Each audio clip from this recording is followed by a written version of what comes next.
Ladies and gentlemen, welcome. Good evening.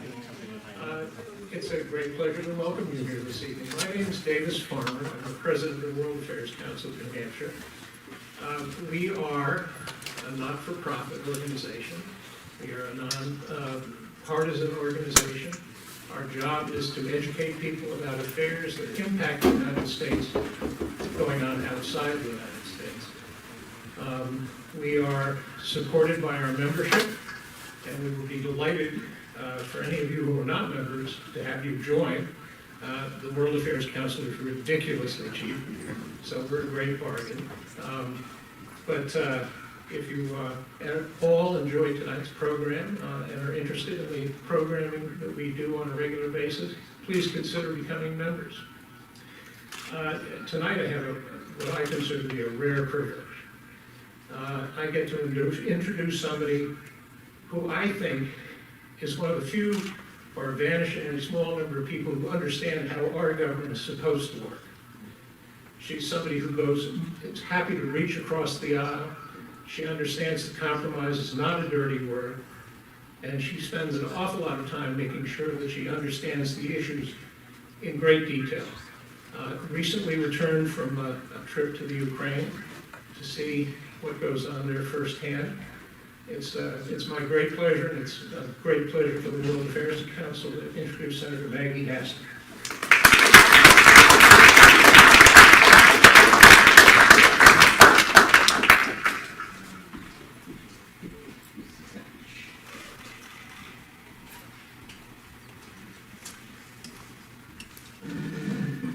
Well, Davis, thank you so much for that really wonderful introduction.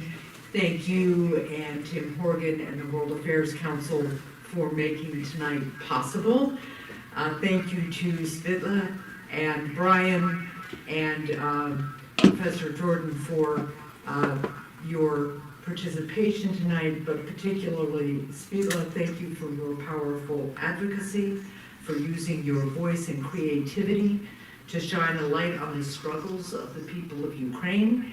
Thank you, Brian, for your leadership and your work on behalf of the Ukrainian people. Your organization truly embodies New Hampshire's commitment to standing up for freedom and working to make a difference for others. I will take a quick note to say that about 2 weeks after Putin invaded Ukraine, a whole lot of the ambassadors from European countries were meeting with senators. And I got there early enough to just be talking with them informally. And I said I was from New Hampshire and began to explain where it is. And one of the ambassadors said, no, we know. Your motto is live free or die. And so it was a very good moment, and that has centered me a lot in these last couple of years now. Tonight I want to discuss why it is in the United States' interest to support Ukraine and defeat Vladimir Putin, why we can't afford to ignore the lessons of World War II, and how this moment is a crossroads for American leadership, security, and democracy. More than 2 years ago, Vladimir Putin began his unprovoked, unjustified, and brutal invasion of Ukraine, a war unlike any seen in Europe since World War II. Tens of thousands of soldiers have died, and hundreds of thousands more have been injured. At least 10,000 Ukrainian citizens have been killed as a result of Putin's invasion, and millions have been displaced. When Putin's soldiers seize Ukrainian villages, they commit unspeakable atrocities. They've used torture and rape to terrorize the population. They have even abducted more than 19,000 Ukrainian children as hostages, snatching them from their homes and taking them deep into Russia.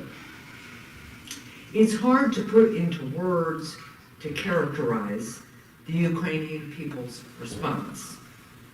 The word heroic is part of it, but it's really insufficient. With tenacity, creativity, and a spirit that can best be described as live free or die. They have fought Putin to a standstill, and using our weapons, decimated his military capabilities. As Davis mentioned, I visited Ukraine last month, and President Zelensky and his military leaders made clear to me that against all odds, they can win this war. The Ukrainian spirit is indomitable, their ingenuity is unlimited, but they need our help, and if we fail to provide it, Ukraine will lose, and Putin will conquer more territory. Ukrainian forces are desperately low on arms and ammunition. Ukrainian soldiers have been forced to withdraw in some areas, eschew counteroffensives, and ration ammunition. If they are going to remain free, if they are going to defeat Putin, then they need to be resupplied. As many of you know, in the Senate, we recently passed a bipartisan security package to deliver aid to Ukraine. However, Republicans in the House of Representatives have to date refused to bring this legislation to a vote.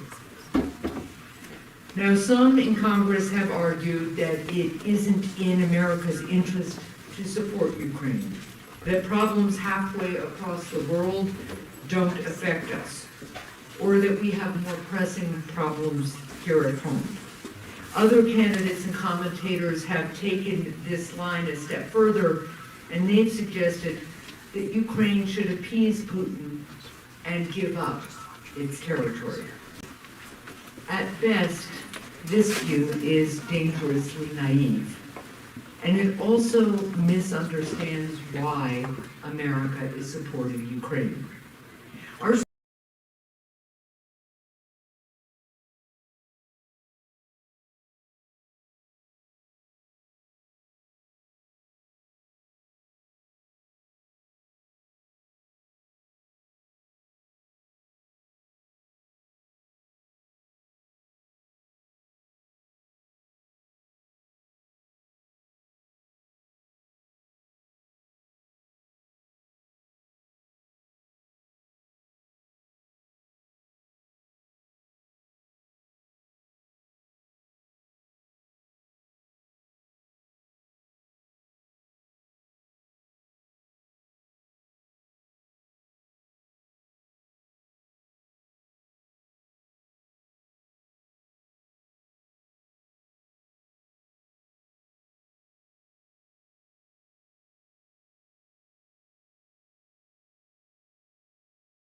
say, in this world of ours, in other lands, there are some people who, in times past, have lived and fought for freedom, and seem to have grown too weary to carry on the fight. They have sold their heritage of freedom for the illusion of living, of a living. They have yielded their democracy. He went on, saying that America is in a fight, quote, for the survival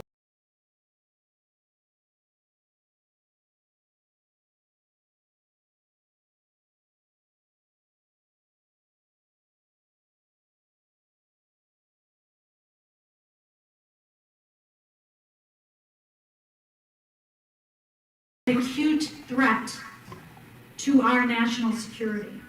So far, Ukrainians have been fighting on the front line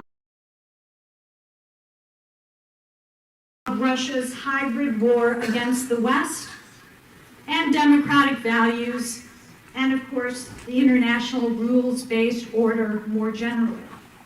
This conflict not only involves conventional warfare, but also cyber and electronic warfare, nuclear threats, and a major disinformation campaign, which is fueling political polarization here in the United States as well.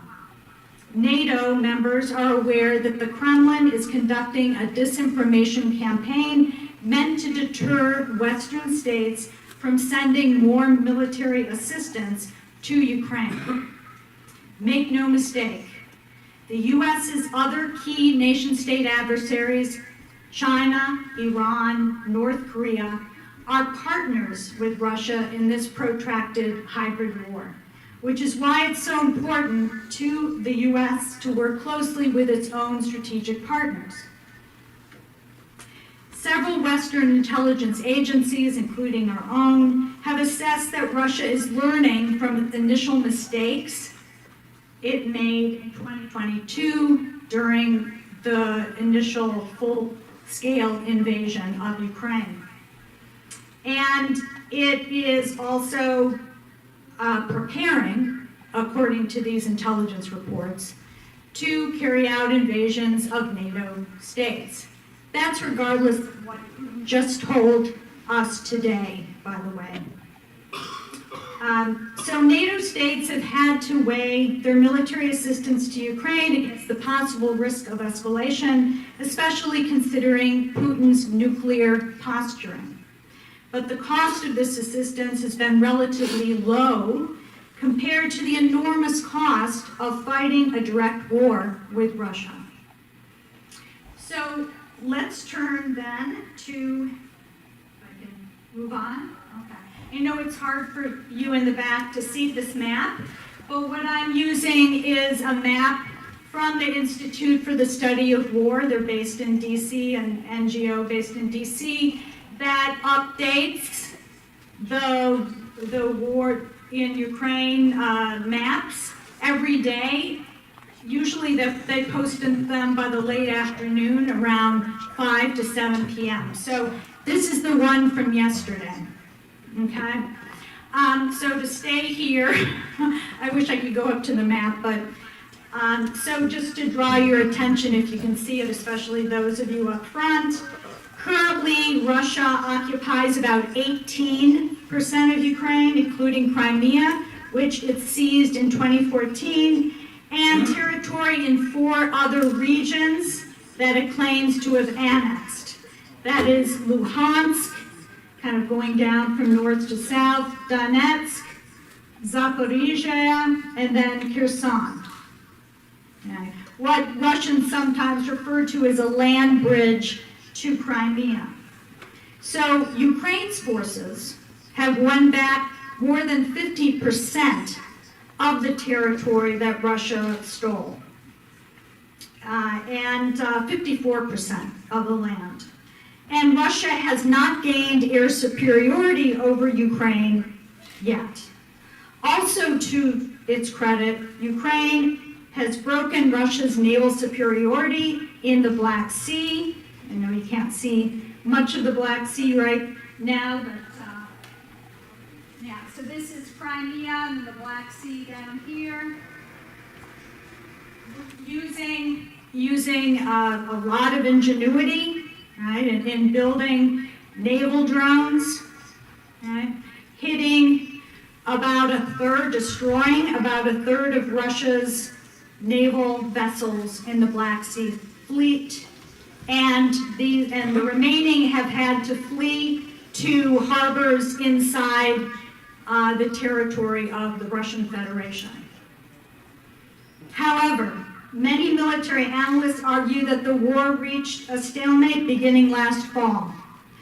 Ukraine's counteroffensive that began last June has resulted in few territorial gains, and Ukrainian forces are fiercely defending their current positions along the 620-mile front, which begins up north on the border with Russia in the northeast and goes all the way down to the Kherson region there and the Dnepro River, right near where it meets the Black Sea. So Russia is widely seen as having the momentum now because of its artillery superiority and its force strength. Russia has 3 times the population of Ukraine, just about. Also right now, and I can't emphasize this enough, the Russians are able to fire 5 times the number of artillery shells per day than Ukraine is able to at this moment. So the shortages are that severe on Ukraine's side. Last month, Russian forces seized the Donetsk town of Avdiivka. You might have read about this, which was Russia's largest advance in the area since it took Bakhmut last May. Russia has been deliberately bombing civilian targets as a part of its strategy to demoralize Ukrainians and force President Volodymyr Zelensky's government to capitulate. Last week, Russian drones and missiles hit Ukraine's capital of Kyiv and Ukraine's power grid, which left more than 1 million people without power. Lastly, and sorry for going over, what might happen next, according to military analysts? This spring, now that Putin's rigged election is behind him, as expected, Russian forces will continue taking offensive measures to destabilize Ukrainian defensive lines and then launch a more muscular offensive in the summer. The longer that Ukraine lacks adequate supplies of ammunition, including artillery shells, air defense interceptors, and longer-range missiles, the more likely Russia will gain more ground. Putin, and I stress this again, has expressed no general interest in reaching a territorial compromise with Zelensky's government. And most Ukrainians still hope to regain all their territory. To defend itself and prepare for a renewed counteroffensive, Ukraine must receive more military aid and mobilize and train new soldiers as soon as possible. So I'm going to stop there. And thank you all for listening. I look forward to addressing your questions after Svitla and Brian give their remarks. Thank you.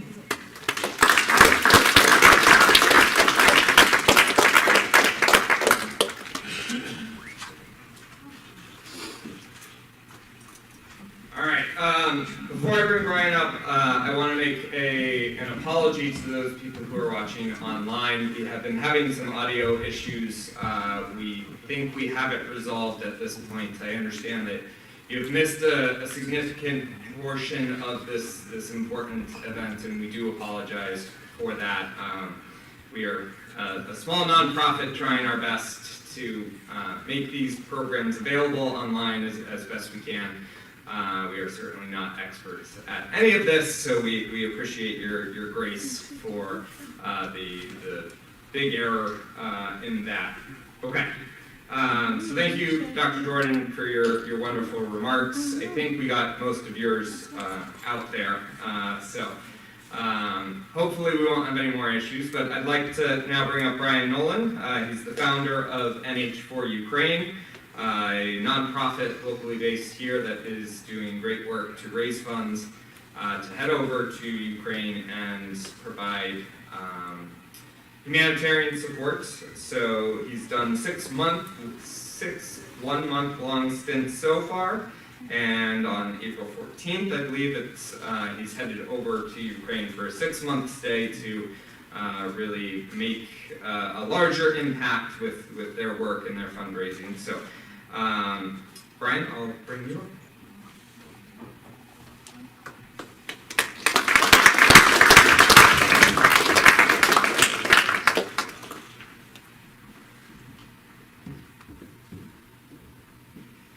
Good evening, everybody, and thanks to the World Affairs Council for having me here tonight, and thank you to Senator Hassan for her wonderful support. It's nice to have a congressional delegation that's on the right side of history. So my name is Brian Nolan. I founded NH4Ukraine.org. Shortly after the war started, heard a couple references here to Germany invading Poland in 1939, and that, I would have to say, is probably my primary motivation for starting this nonprofit. Watching it on TV when the invasion started, it just reminded me so much of Germany invading Poland, the brutality of the invasion, shelling farming villages, just trying to rolled right over the land. And after watching it for a week or so, I knew I had to do something. I donated to a fund over there, but I had to get on the ground over there and help out. I don't have any connections to Ukraine. My grandmother emigrated from Krakow, Poland in 1904. That's as close as I come. So let me tell you a little bit about what we do, and I'll try to give you a brief idea of what it's like to operate on the ground in Ukraine. So we started in March 2022. So far, we've raised about $330,000 here. We basically raise money here and bring it over to Ukraine. Nowadays, we spend the money entirely in Ukraine. It's not really cost effective to ship anything over there anymore, and the airlines don't comp suitcases the way they used to. So we try to buy everything in Ukraine. We have a lot of wholesale contacts over there. We buy everything at the right price and in bulk. We like to buy in Ukraine to stimulate their economy. We personally deliver about 95% of the aid we buy, so we know where it's going. And there's a big added value to us delivering it personally. Most of the people in the villages that we deliver it to have never met an American before. And when we show up with our van with a big load of food and hygiene products, they're thrilled to meet you. They are flabbergasted that someone from the land of milk and honey would go over to Ukraine to this little podunk village out in the middle of nowhere that's been decimated by fighting and care enough to deliver the goods. And then I always remind them that this was made possible by people in the area where I live. It's hundreds and hundreds of donors who care about Ukraine, and we see a lot of tears when we tell them that. People are really touched. We post frequent updates when we get over to Ukraine. So we have a Facebook page, so pretty much every night I try to post our activities on there, show people how their funds are being spent. And to back up a step, we deliver it mainly nowadays to the villages that have been directly impacted by the fighting. Generally, we stay in Kharkiv or Dnipro in the east of the country.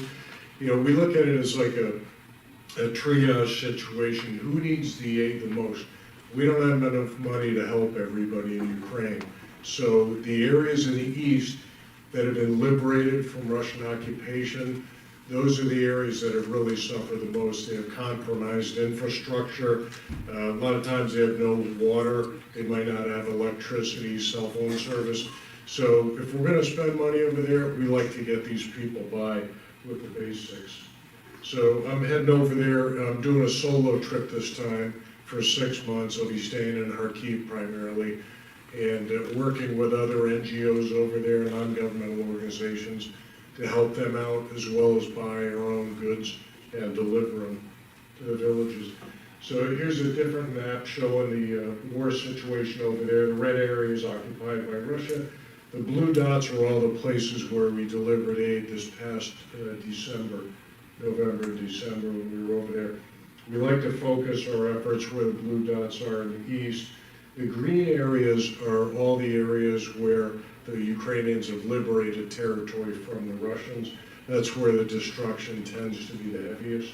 We've made a couple drops down in Kherson, down there. That's right across the river from where the Russians are. So you do hear artillery strikes now and then in that area.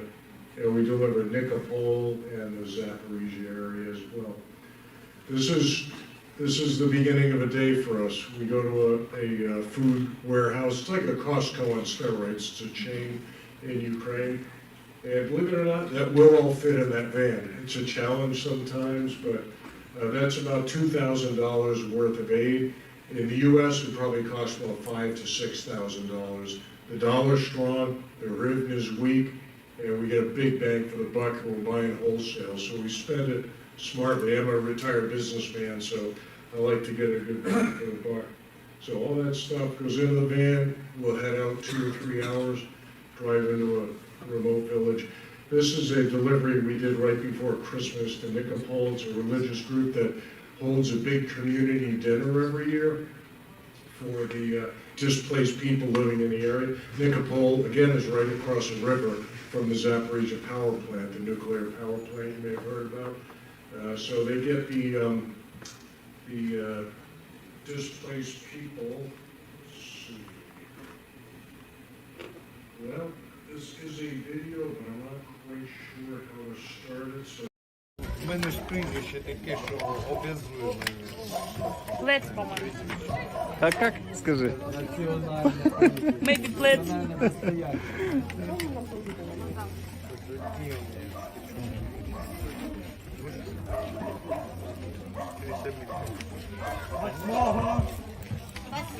Як тепленько тут, да? Благословляємо. Once a week, they put on a big community dinner under a tent. It's wonderful. Gives all the displaced people living in the area a chance to get together. And this is a before picture. It happened, this is before the war. This is just an example of what happens in these villages. This is a beautiful Ukrainian Orthodox church. A lot of them are really gorgeous. They have gold top domes. This is the before picture, and this is a small village we came into on the way to a drop called Bohorodichny. We couldn't make it to the drop because we found out Google Maps didn't know the bridge was blown out and we had to get across. So we took a little while, drove around the town. Not a single person is living in this town. Every single house is wiped out. And that is what that church looks nowadays. This is the type of destruction you see routinely in the previously occupied areas. It just breaks your heart. And you know, both buildings are completely gutted. There are pockmarks from ammunition and artillery strikes in every single item in that town, from stop signs to houses. This is a pretty routine sight in these areas, blown up tanks sitting by the side of the road. Russian or Soviet tanks have a bad habit of doing what they call turret toss. They ignite the ammo and blow the turret off the top. This is in that same town where the church was destroyed. And this is another video going through it. This is a delivery we did in a village that had been liberated about a year ago. It was a freezing cold day. We had to have a fellow from the military administration guide us house to find out where people were living. We don't normally do house-to-house drops, but in this town, we needed some guidance on where to deliver the aid to. These are some grateful villagers who, they want to say thank you any way they can, so this fellow brought us out a container of Ukrainian moonshine. We did not have the courage to try it. There's too many pieces floating around in it. But they are so incredibly grateful for the aid we give them. And speaking of gratitude, this is what you see on about a third of the soldiers' arms over there, an American flag. They do not take our aid for granted. They are so incredibly grateful for what the United States has done to them. They know they wouldn't be in the fight without us.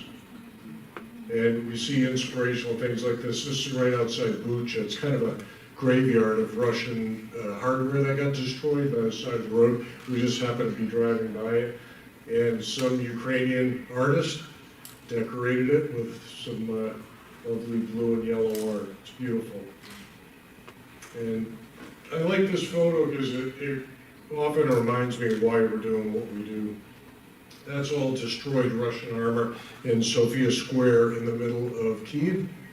And this little girl and her mom came walking along. I asked Mom if I could take a photo of her. And the contrast is just so stark.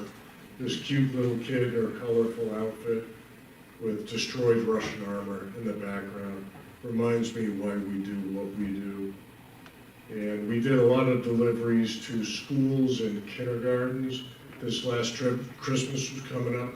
We brought a lot of candy for the kids. It's probably the only candy they're going to get for 6 months. So we made a lot of gift packs for all the kids in the schools and dropped those off. In addition, all the routine hygiene products, diapers, loads of food that we bring. This is up in the Sumy area, up in the northeast. This area was briefly occupied by Russia. We like to take these photos at the end of every drop, send them back to people on Facebook. So this has become our unofficial motto. Thoughts and prayers help, but donations deliver. If you want to really help out, you don't have to donate to us, but if you can, if you get a chance to donate to a reputable organization, it's really the best way to make a direct difference over there. Because like I said, we can't bring things over. People contact us, you know, can you bring a load of clothing over or something like that? It's just not cost effective anymore. So giving somebody a donation, let them spend the money in country over there. By far the best way to help out. From the Ukrainian people, you might be able to pronounce that better than Yakuyu. Thank you. We love getting these photos after the fact. After the aid drop, they send us the photos of the recipients of the aid. So thank you, everybody, for your time.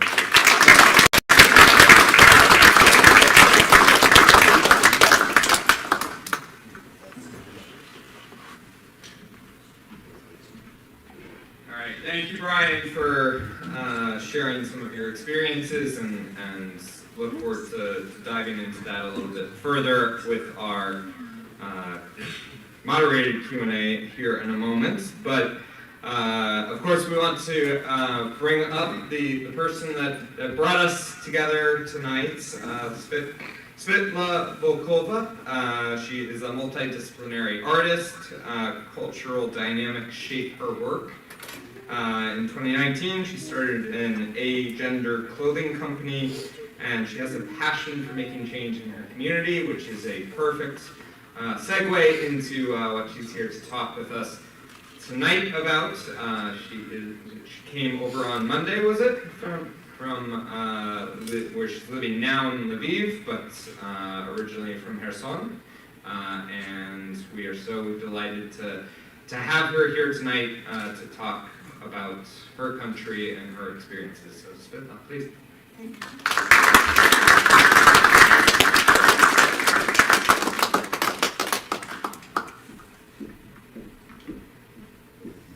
Okay.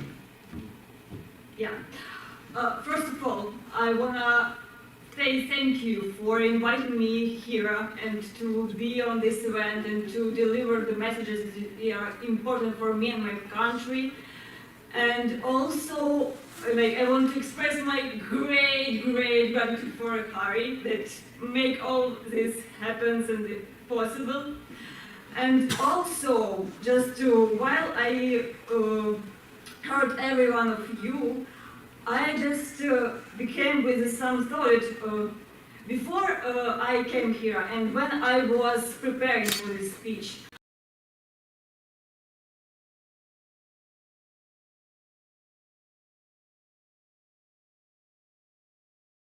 Actually, I see and I'm so expressed and I'm so thankful for you that you are so deep in this team and you have so deep understanding, so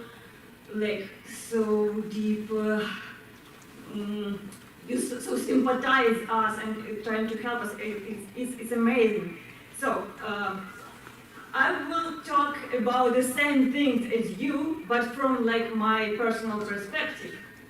And like you say that I'm a fashion designer, I'm a social activist, and I'm a digital artist from Kherson.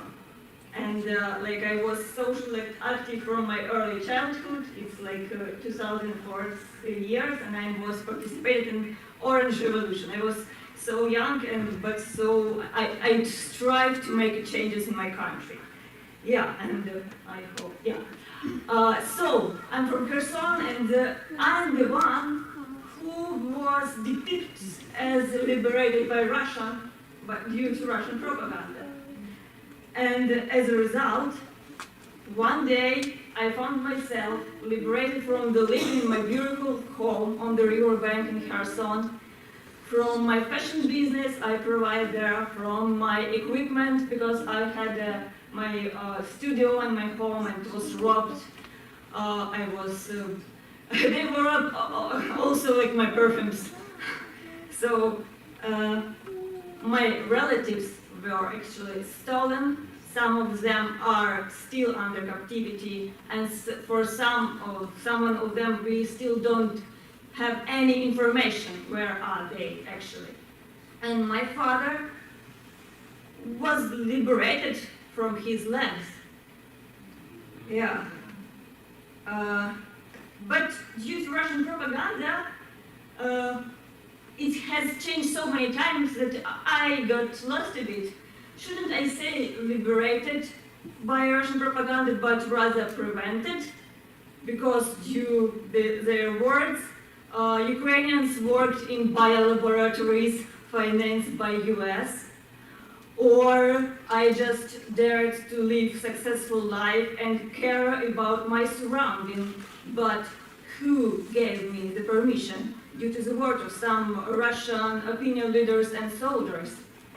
And finally, I'm just Ukrainian, so I must be destroyed by their words. And somehow the last statement seems somewhat true.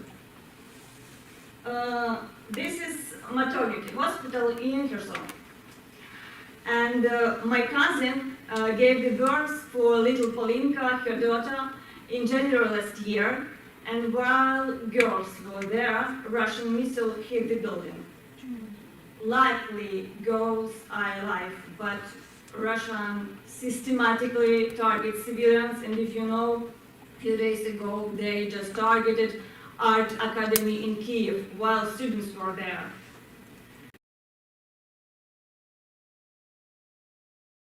Safety guarantees. World gave us only 3 days to be conquered. But we have been fighting over 2 years. And my native city was liberated by my country. Yeah, it's my nephew.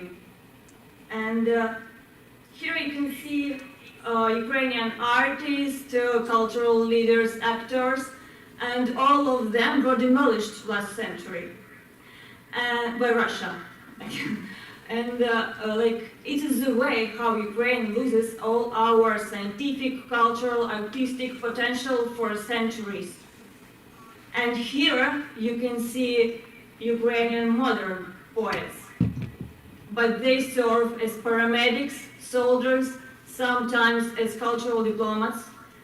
And the most part of us don't have an ability to realize our talents, and moreover to contribute the inventions, the new ideas to humanity. But the main point, we don't want to be the victims. We put our efforts to our victory. And thankfully, for international support and awareness, finally we have a chance to conquer this evil. That evil that looms over the entire world. And you should understand that we fight not only for our land, as it is, we fight for freedom and values and the way that we want to live in our country, because we don't want to live like Russians choosing to live, and I think no one wants.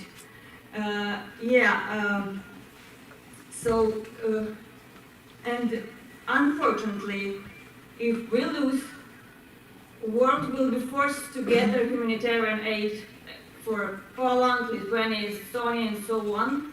Russia perceives every conquered nation as a resource for the future wars.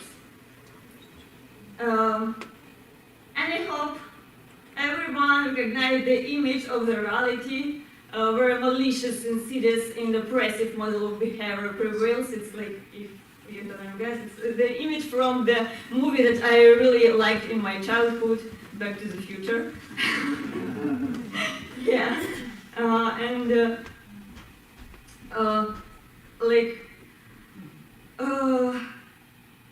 no field is outside of the politics.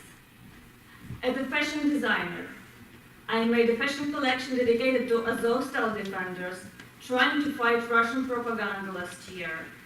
And that's how Harry mentioned me, and now I'm talking in front of audience of the country. That is our great support, and which help is so crucial for us. So, no, every effort matters, is my point. And definitely we need more weapons. Yeah, thank you.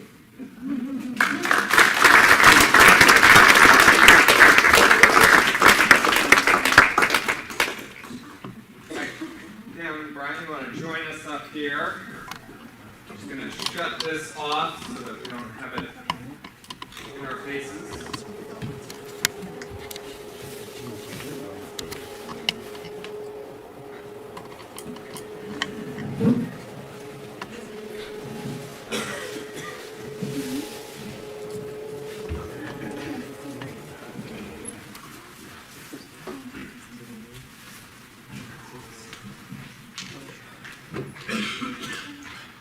Okay, well, thank you all for your insights. You guys will share, so I really appreciate all you guys had to offer this conversation. You all came at it from different perspectives, from different backgrounds, but certainly saw some unique themes that came through. And one of the things that I didn't hear much about is sort of the Russian perspective. I mean, you spoke a little bit about the Russian propaganda about the people of Ukraine. But one of the things that I have been most interested in is how does the claim by the Russians that they were forced into this, how does that resonate with each of you? And I'd love to get your thoughts first. They could say anything, but if we will follow the history, they every time find any purpose to invade countries. Not only Ukraine was invaded by Russia, Georgia was invaded by Russia, Chechnya was invaded by Russia. If we will talk about the last century, Ukraine at all was conquered by Russia, and Poland was invaded by Russia.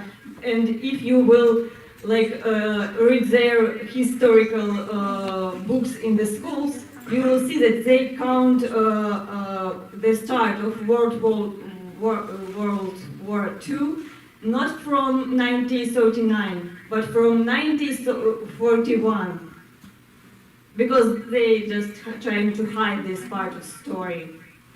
That's it. Brian? Thank you. Well, I'd say there's revisionist history, and then there's Putin's revisionist history.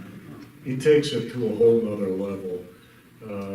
I just thought of something. I have a very good friend over in Ukraine, Alexei Palko, who I've shared a lot of van time with, driving to different places.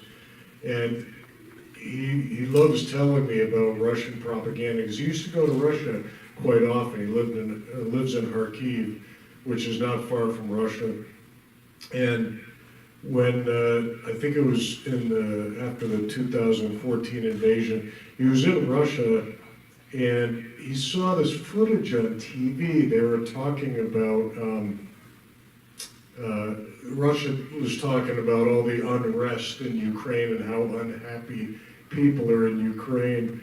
And it was footage from some other country in the 1990s or something like that. He recognized the event. But this is the type of misinformation campaign that Russia's been launching for a long time. And it's getting steadily worse because he's shut down any semblance of free media in Russia. So there clearly is no justification for this invasion.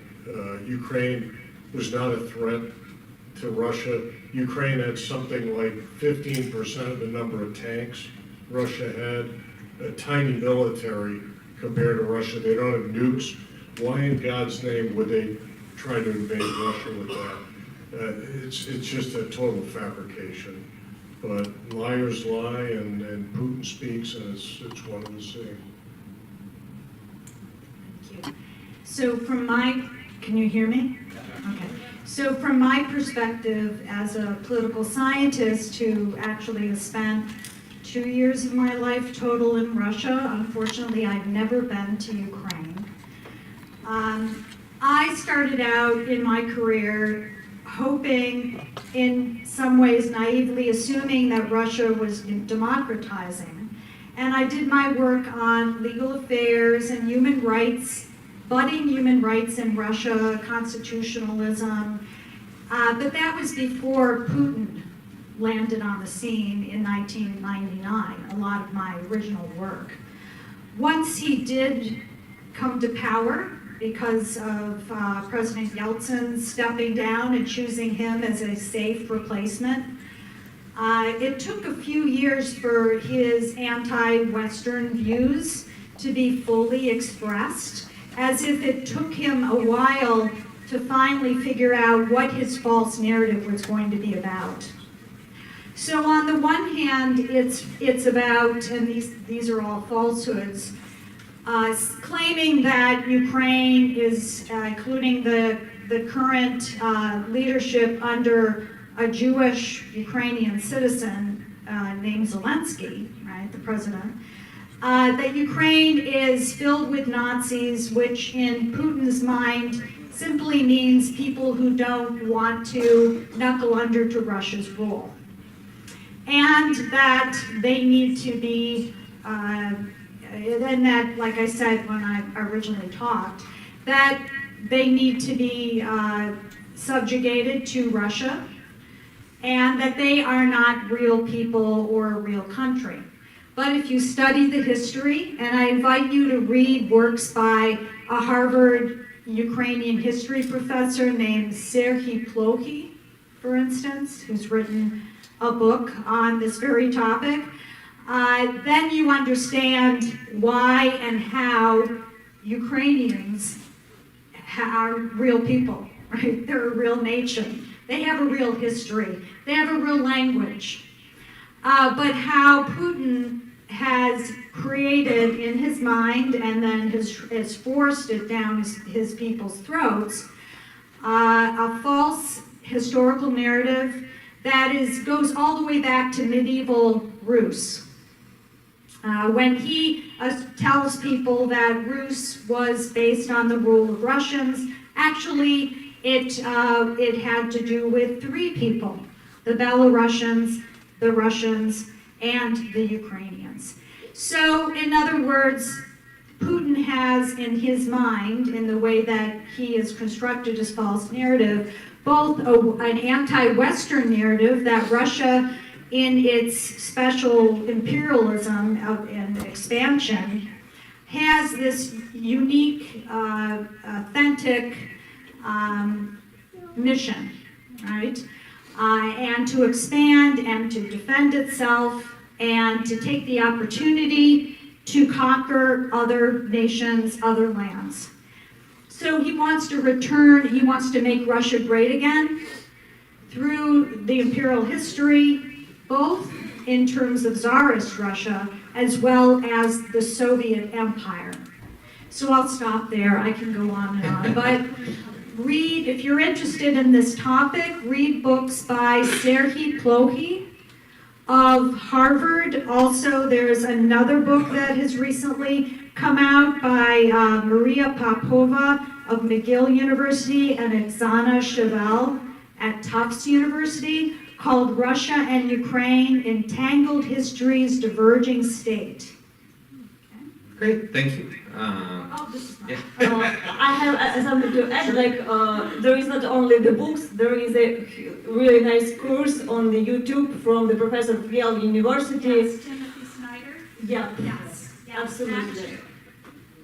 All right, and we can, if you guys can send us those links, we can put them out to anyone who registered for the event or signed in when we had you come in. So I can ask questions all night long. I do want to bring in the audience here in a moment, but I think one really important question to ask, because we rarely hear from an actual real-life Ukrainian, You said like the I know. animal, like, you know. Perhaps a magical unicorn. What are the hopes of Ukrainians in how this war ends, and what does Ukraine look like moving into the future? We want our borders to be restored, and we want to come to our cities. Like my granny, she just returned to her son because she wants to live in her own city. My father just waiting when he will be on the protests, and he wants to return to the city. I'm totally not support this idea until the Crimea will be liberated, because people on the protests are not so like really movable, like and when it's all over there is like a lot of missiles, etc. It's really dangerous, but no one is ready to be conquered by Russia. And like I know that you aware about Zelensky, etc. But Ukrainian defense, of course, Zelensky is like leading in somehow this movement, but it really depends on our own citizens and our own strength. And that, like, my father decided he will go to the front line, and he is 56 years old. Like, she need to protect me as well. And a lot of my friends, they are already died, and like we go to the cemeteries with my other friends, just visit them, and like we have parties like a few years ago, and like we make the festivals, etc., etc. But no one are ready to Russia to conquer us. Yeah, we are ready to fight and to restore our country. Thank you for that. I really appreciate it. So if you have questions in the audience, we have a microphone just to make sure. We have one over here for people who are sticking with us online. I will be monitoring on my phone here the chat and our council@wacnh.org email address, so please send us your questions there. But please introduce yourself, and love to hear your question. Hi. Is this on? Yeah. Okay, cool. Hi, my name is Malcolm McDonough. I'm a big fan of all of yours. I appreciate all the work you guys do. And I feel like all of us here are human, hopefully. And as humans, I feel like it's undeniable what Russia is doing is wrong. As an individual, it's wrong. And I think there's a larger issue at play in Russia, which you guys have kind of touched upon. It's rather than the Russian people being controlled, they're manipulated through propaganda and through culture, which makes them think it's okay, and it allows them to kind of step out of the kind of human sympathy that all of us have here. So, what would your suggestion be to help fight propaganda in Russian to address the larger problem of people supporting Putin's ideology? And I'd just like to add to that, it's not a unique Russian problem.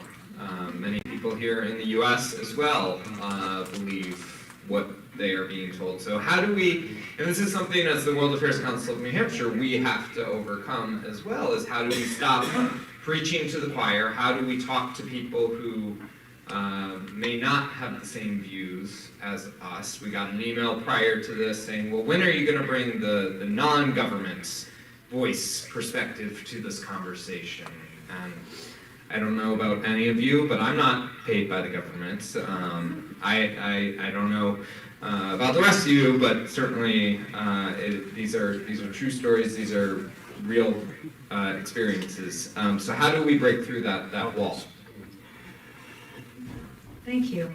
So I teach a course on genocide and international justice, and I have some students in the audience who are taking the course. And so we grapple, we grapple with this question all the time. We understand that a lot of the motivation comes from fear, right? Lack of knowledge, and a concern of existential dread. It just depends on who the people are who might be impressionable, like you're saying, more susceptible to propaganda.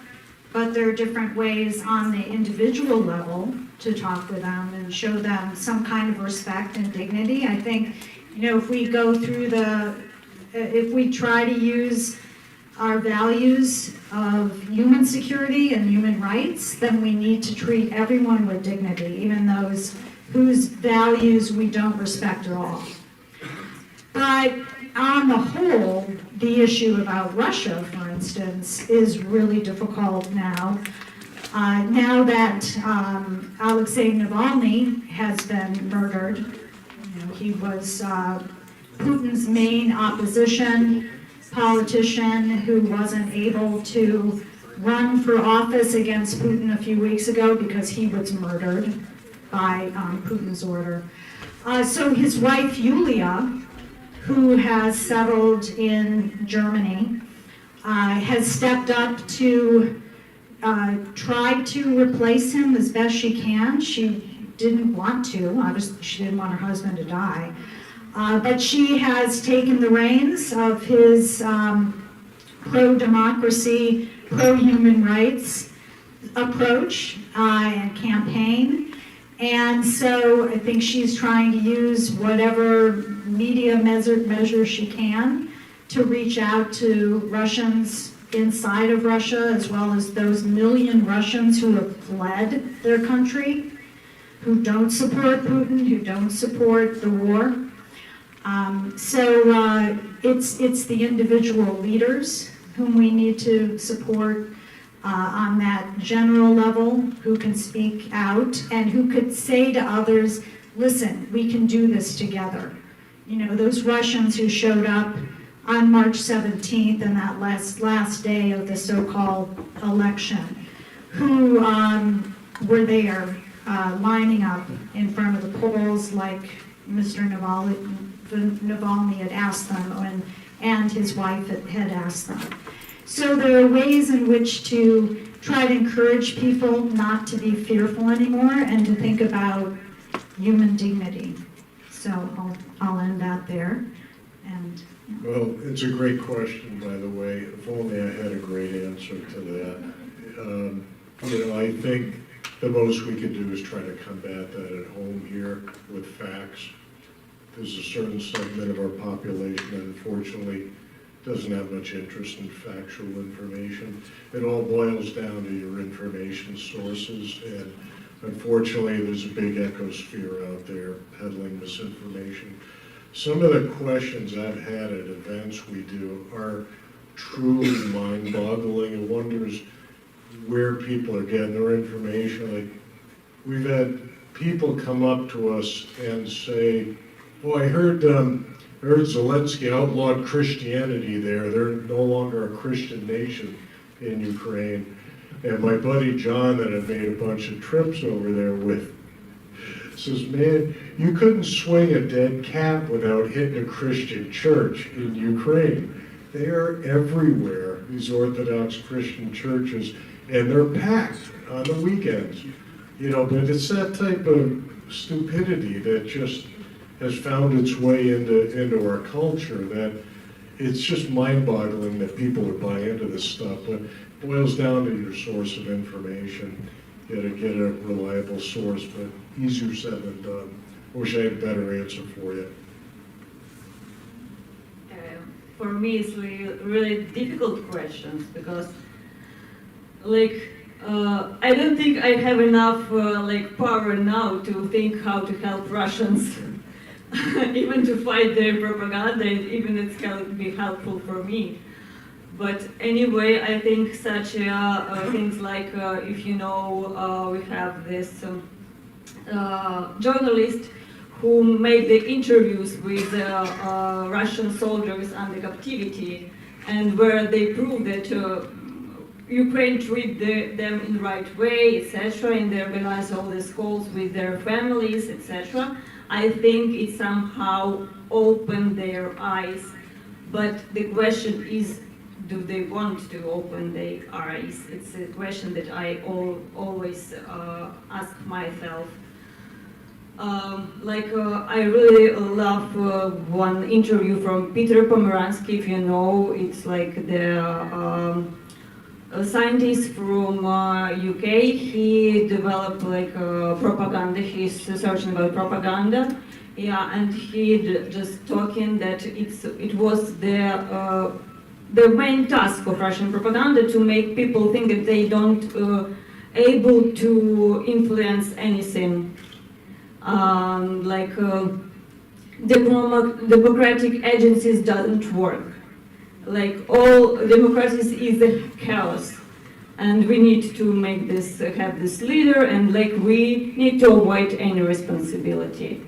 And what is really scary for me, when Russians cross the border of Russia and they are in safe place, they are still unresponsible. Why? It's like I'm asking fashion designers from Russia who are not living there, so they are unsafe and their families unsafe. What their fashion collection was dedicated to this issue, and how you just trying to change the situation that also is important for your own country, because you somehow you run out. You don't want to live in those conditions. Why I don't change, trying to change. Though I think this is the first category of people we can communicate, because communicate with the people inside Russia is much more difficult.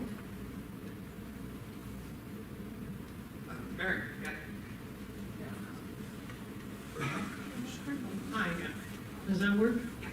Okay, my name is Mary Heslin. I've lived in Ukraine since 2017. I was a monitor with OSCE, Denise, Luhansk, they called it Luhansk, and Severodonetsk. I had to leave because we were invaded. My house got blown up, my neighbors were killed, and my office was destroyed. I've since moved to Lviv, where I'm a volunteer, and I'm a volunteer with an agency that does not do anything humanitarian. We support the troops on the front. We make drones, we make energy bars for the trenches, we make camouflage nets, we've done some incidental humanitarian stuff. But this bit about we don't have time to worry about Russian public opinion or how to fix it. We need to kill enough Russians to make the Russians leave. And I'm sorry, it's a war. And so I hate it when any of these discussions get sidetracked into how does Russia feel about it? It happens all the time. And Navalny, for God's sake, Navalny has no feelings at all. He had no feelings at all for Ukraine. He was fine with keeping Crimea. So I just, I wanted to say that. But speaking of drones, I wanted to ask Pam about it. You didn't mention drones, and drones, I believe, are the reason that Ukraine is still here. So do you have any ideas on that? Yeah, well, they've been obviously, sorry, talking directly to Mary. Yeah, I mean, of course, as you know, as many of us know, the Ukrainian forces have been very innovative, ingenious in their ability to take just drones that were built for just any old reason, not for military, and convert them into killer drones for military purposes that have been quite effective, whether on the front line or in the use of naval drones, which I had mentioned, contributed a lot to the destruction of about a third of Russia's Black Sea fleet. The drones have been important to Ukraine's staying afloat, literally, as a force, David against Russia's Goliath. And, but also Russia, of course, has drones too, and a significant number of them from Iran. Yes, I'm sure you have, yes, indeed. And of course, technology isn't everything, but Ukraine is also very much working hard to try to increase its military industrial capacity with the help of EU member states, other NATO states, the US. Yeah, I mean, they need more drones, but they especially need the artillery shells and, yeah. Yeah, exactly. So, yeah, it's amazing. It's another amazing thing that the Ukrainian forces have done that have surprised everyone, and we shouldn't have been so surprised. We should have believed that they were going to be able to respond as well as they have to the Russians in the first place. And not only do they have technology, they have morale and really great logistics, and so. I'm glad you mentioned the drones, because it's almost essentially become a drone war now. It's this battle to measure, countermeasure, measure, countermeasure. I wanted to mention on our website, it's nh4ukraine.org, nh4ukraine.org. We have a monthly newsletter we send out. We don't sell anybody's address. We just fire off one newsletter every month. And I have some great YouTube resources on there and some Telegram channels where you can get updates on what Ukraine's doing with drones. There's some fascinating videos out there. I think most Americans don't really appreciate the ingenuity that Ukraine has applied to these drones, where they're able to strike deep inside Russia now, and they're all homemade Ukrainian drones they're using. They're not using any American products over there. So if you have any interest, sign up for a newsletter. I have some great resources. You can watch a lot of videos about it and that type of thing. But drones, definitely the future of warfare. Yeah, I just can add, like, my great friend, Maria Berlinska, she is like the one of the person who launched this program about drone development. It's even in 2014 when everything started. And also I really excited about our sea drones. They are awesome. Yeah. Terry Flahay, a two-part question. How within Ukraine, how is President Zelensky viewed today? 2 years ago, he was George Washington coming in and maintaining the country. What is the viewpoint today after there have been some internal issues going on with graft and other issues in Ukraine that every country has? And the second part of the question is, if anything ever were to happen to him, is there someone who could step in and continue moving forward? I want to say that I don't know how, in Ukraine, we are not really focused on our leader, and we don't really pay all our hopes on our leader, like political leader. I didn't vote for Zelensky. He's really nice in the tactic, but really worse in strategy, for me, as I think. And he not really treat culture as well as it should be. Anyway, he was a really nice leader for the beginning of the war, and I hope he will be on this post until the end, because we don't have enough power to make a new election, I think. If he will be killed, it's not a problem. Ukrainians fight, not Zelensky. Yep, he's our face, and he just represents our thoughts. But it will change. Like, for a bit, it will make a little house, and then we will just gather it, and we will cope with it. Like, if you know a bit more about Ukrainian history, we had such a president that we don't like, Yanukovych. And we came to our main squares and we make revolution, and a lot of our people were killed. But we demand change, and we just achieve all that we demand, because we want to be the part of Europe, we want to choose this way of development, etc., etc. So we are not like restricted by our leader, and we are not really depend on it.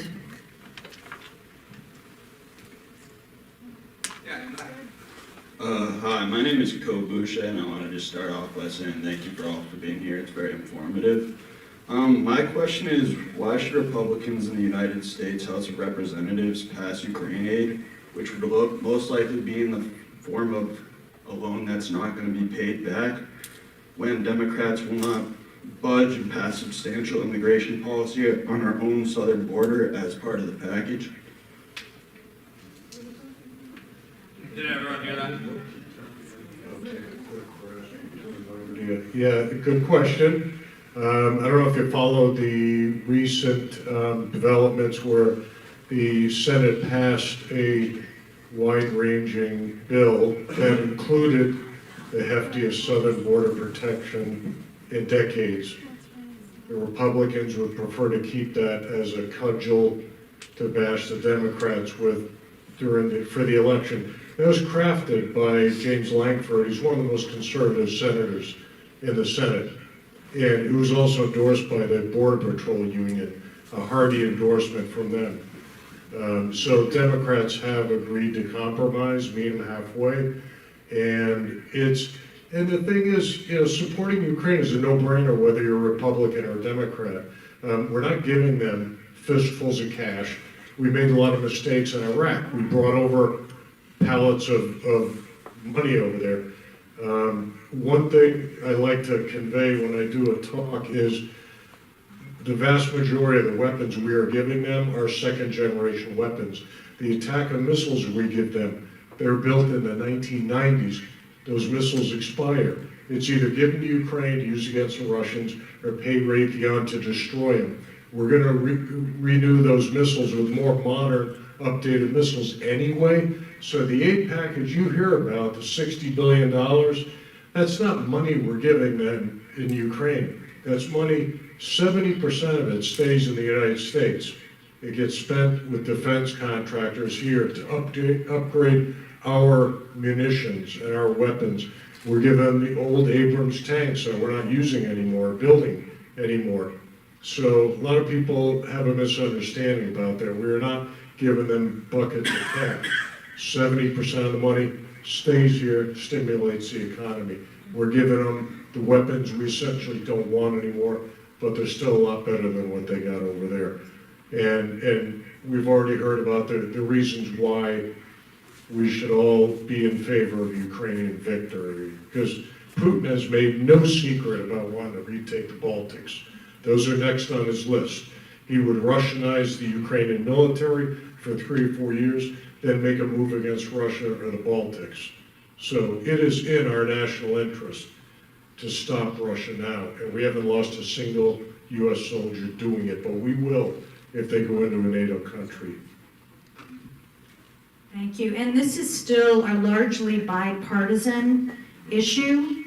Most Republicans in both houses of Congress support still funding Ukraine militarily, and doing it, just like Brian said, in a way that really benefits us here financially.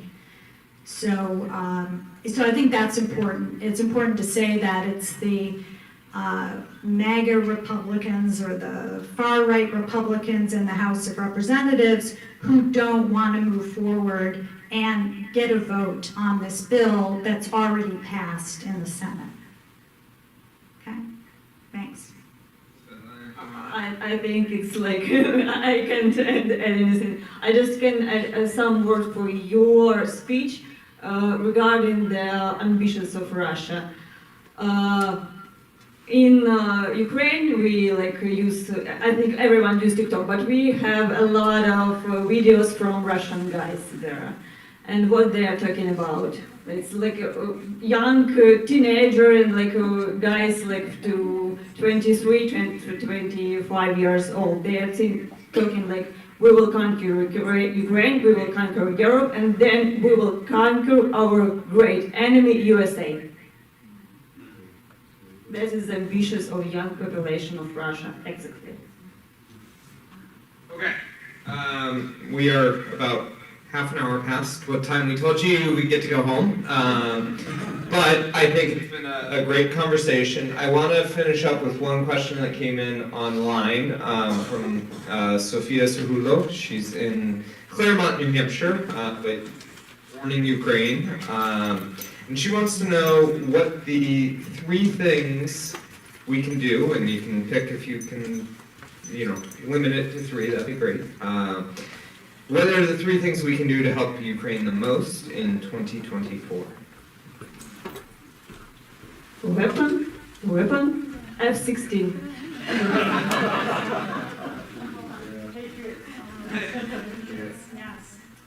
Yeah, Do you want to mention, in case people don't know what Patriots are? Sorry, one more time.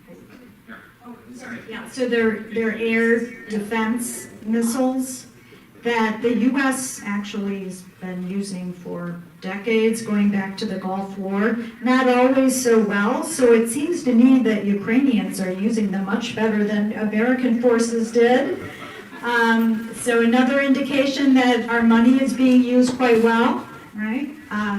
Yes, so they're very important for Ukraine's air defenses, and many more are needed as soon as possible.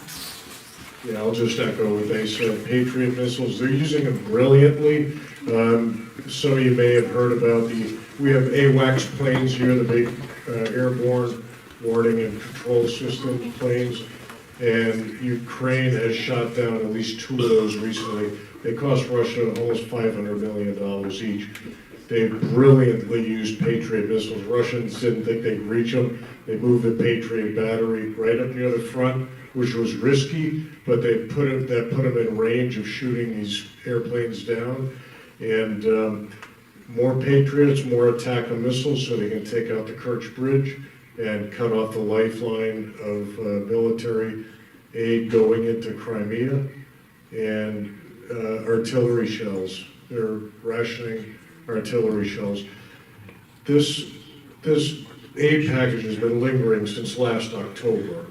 It's time to let them finish the fight in Ukraine. We can't expect them to do one hand tied behind their backs. It's just incredibly short-sighted. So. All right, well, thank you everyone for joining us here tonight. Thank you to our wonderful panel. Please help me in thanking them for their time and their insights.